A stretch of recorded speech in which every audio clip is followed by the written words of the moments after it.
Buenos días. El sistema cardiovascular.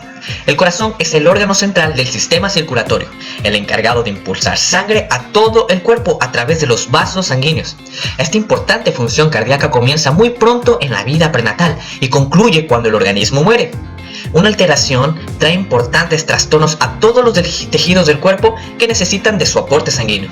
Es por ello que las cardiopatías congénitas pueden ser consideradas como algunos de los más importantes errores en la morfogénesis del ser humano.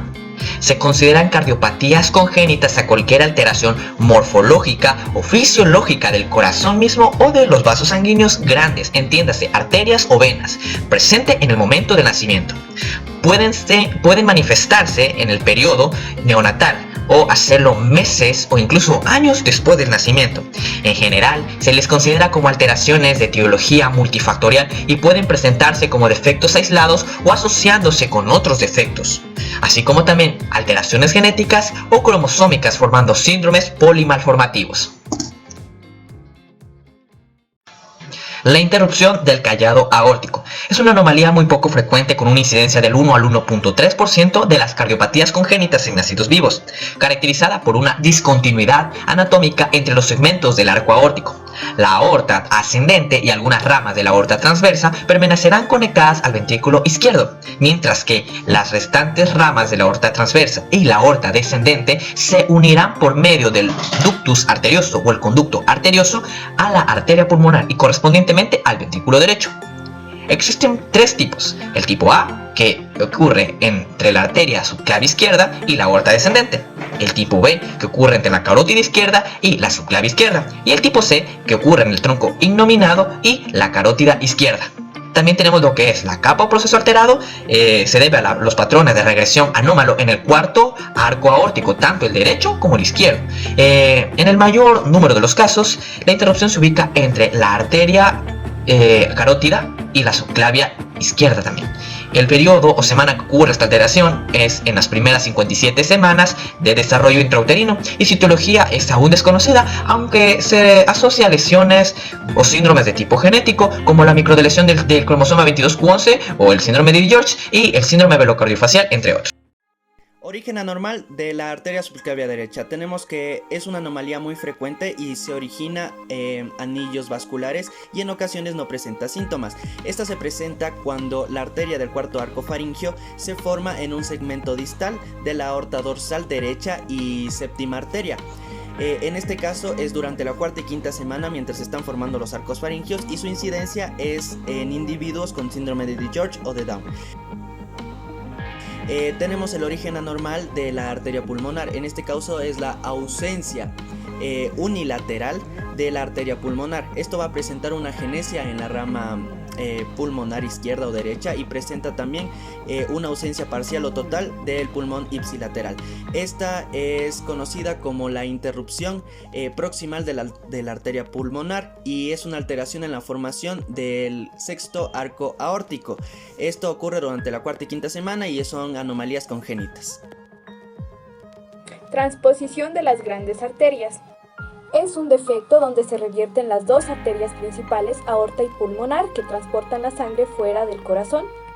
Es decir, el tronco pulmonar, que normalmente se encuentra en el ventrículo derecho, se va a encontrar en el ventrículo izquierdo, y la aorta, que normalmente se encuentra en el ventrículo izquierdo, se va a encontrar en el ventrículo derecho. Y esto va a generar una escasez de oxígeno del corazón a todo el cuerpo. Se va a alterar el mesodermo lateral por una malrotación cono-truncal o por el desarrollo anormal del tronco arterioso. Va a ocurrir aproximadamente en las primeras semanas, de la quinta a la octava semana. Y sus principales causas son idiopatías, es decir, tiene una causa desconocida, edad avanzada, alcoholismo, genética, rubiola, cuando el tabique aórtico pulmonar no se mueve de manera espiral. El conducto arterioso persistente es una cardiopatía congénita acianógena que va a aumentar su incidencia en el caso de prematuros, pero va a predominar en el sexo femenino. Esto ocurre debido a la falta del cierre del conducto arterioso en nuestra etapa postnatal. ¿Pero por qué ocurre esto? debido a que hay un desarrollo anormal de nuestras crestas troncales y también del tabique aórtico pulmonar, o puede estar alterado el sexto arco aórtico distal o nuestro mesodermo lateral esplácnico. En su etiología podemos mencionar que es idiopático, genético, de manera autosómica recesiva. También podemos ver que puede ocurrir por la falta del surfactante o del factor de crecimiento transformante beta. También se relaciona tanto con los síndromes de Down y también de Child, o con la rubiola o el sarampión materno durante las primeras 4 semanas, que este puede aumentar el riesgo de padecer este tipo de defecto cardíaco.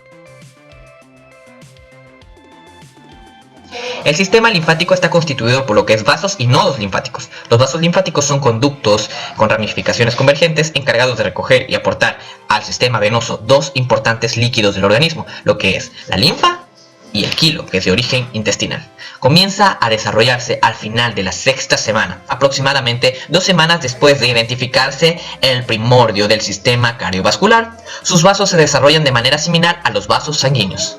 Entre la 6ª y la 8ª semana se forman lo que es un par de sacos linfáticos yugulares, que surgen en intersección entre las venas cardinales anteriores y las subclavias, un saco linfático retroperitoneal que en la raíz del mesenterio, una cisterna del quilo que se forma dorsalmente en aorta y un par de sacos ilíacos en intersección entre las arterias cardinales posterior y las ilíacas. A partir de los sacos primarios brotan luego vasos linfáticos que forman una red que los conecta. Entre la cisterna del quilo, los vasos linfáticos yugulares, se forman 2 vasos linfáticos principales anastomosados entre sí.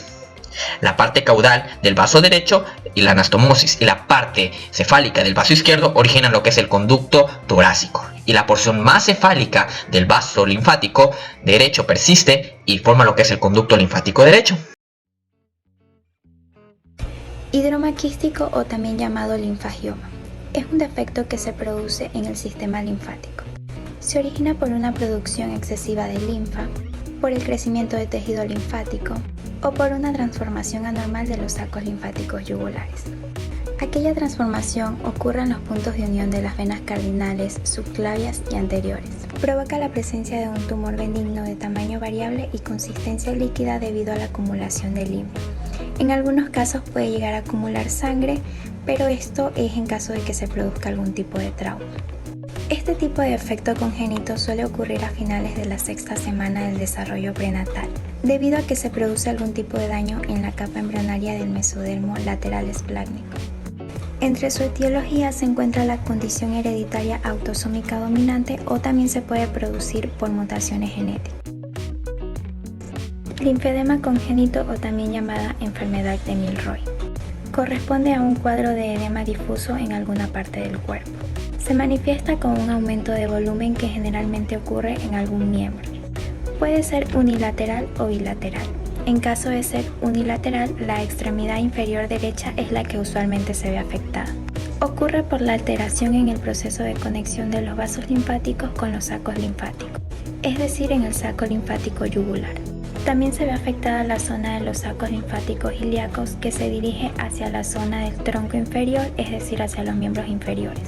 Una de las causas puede ser la dilatación de los canales linfáticos primitivos o por hipoplasia congénita de los vasos linfáticos. También se puede originar como un defecto del receptor de crecimiento endotelial vascular, que se localiza en el brazo del cromosoma 5. Al igual que el anterior, este se produce durante la 6ª semana del desarrollo prenatal. Síndrome de la muerte súbita del lactante. Esta es una muerte imprescindible que se va a dar en bebés menores a 1 año hasta los 2 años de edad. Esta también es conocida como muerte en la cuna y tiene una mayor incidencia en el género masculino. Esta va a ser más frecuente en bebés de 2 a 4 meses de vida postnatal. Esta anomalía se va a dar por una alteración en el tronco encefálico, que es el que controla la respiración y la interrupción del sueño. Esto también puede provocarse porque el bebé se encuentra en una posición prona, así provocando que siga respirando un aire con CO2 y así no va a recibir una respuesta positiva del cerebro y los niveles de oxígeno van a disminuir, así causando su muerte. Las causas principales de esta anomalía van a ser que el bebé duerma boca abajo, que el niño sea prematuro, que éste posea un distrés respiratorio neonatal y que tenga alteraciones o falta de maduración en el tronco encefálico, ya que es el que va a controlar la respiración.